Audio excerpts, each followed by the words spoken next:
the first part is going to be talking about how it is now harder to repair stuff. If back in the day we could just like go on to devices and like ovens, washing machines, cars, doesn't matter what. It's not only about phones. This right to repair movement is about the fact that we want to own our stuff, as to letting us, for example, my battery became bad, right? And I need to replace the battery. I can just like do this like in seconds, boom. Like I can just like fix the battery, buy a new one, boom. Have now a new battery in my phone. But nowadays we can't do that because the sleekness of the devices, how they look nice, we can't just open it with ease. It's all glued, need to be water resistant and stuff like that. But yeah, it's like very annoying how it's done nowadays. It's just more of a ploy of making more money for a company.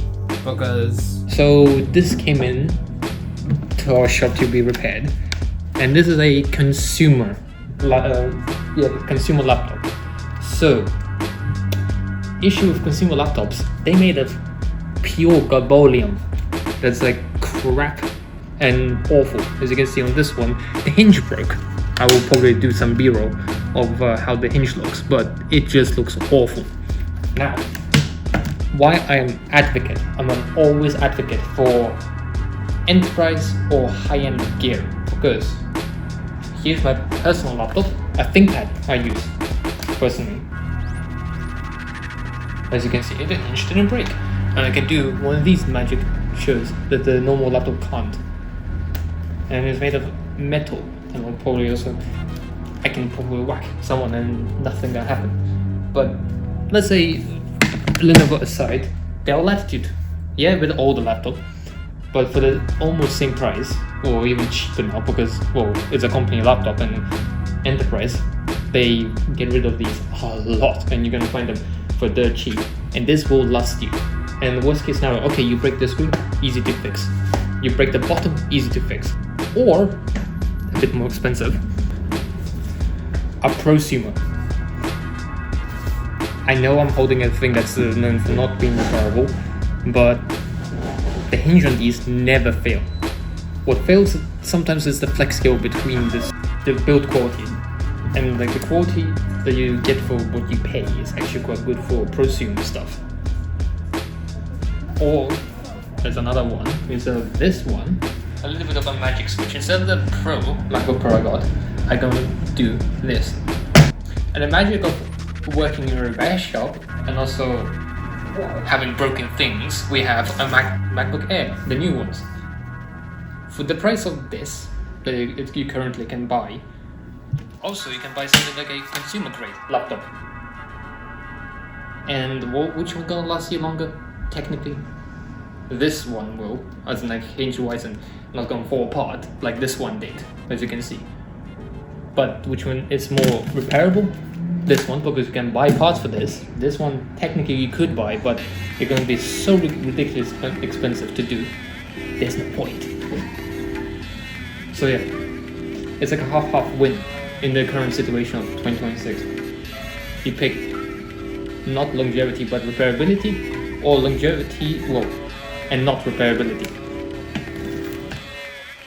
Or you can just go crazy mode and just buy like I don't have one here, or you can just buy like a one of those extreme tough rugged laptops like Panasonic Toughbooks and Dell extreme tough ones. I don't know how, but here's an image I can show. Yeah, not great, is it? for them it's easier to sell a product than make the product to last longer. But with 2026 coming up, or is while I'm recording this, repairability is now more considered. As for example, EU, one thing that they did right is actually forcing other companies like Apple, Samsung, and everybody else to put like a repair scale to say, hey, this is how repairable this should be. And seeing if the more repairable it is, the more desirable idea is, type of thing. That's basically what I understand, and that's what the standpoint of the 2026 so far for Rider Repair is. So with how easy stuff are to fix, like nowadays we have companies that are letting us to fix, like for example, Framework.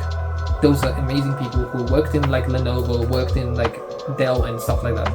They took the idea and made it better and just more friendly than, for example, a known. I think so. You all lot gonna know what this is. A MacBook, all sleek and nice and beautiful. But the thing is, as soon you're gonna replace the screen on this, it's gonna give you it's gonna look like it's faulty screen, or for example, the battery gonna complain saying not original, something. The Touch ID we change, you're not able to use the Touch ID for security reasons. But Framework doesn't do that. Framework just allows you here, actually bypass. We allow you to fix that type of stuff here. Now we got to the old stuff. Before I was talking about the new stuff, how it is in 2026. The aspect of the old stuff in 2026 is kind of bad. Not great, because the more parts that we buy to fix our old stuff, the less we have of the old parts.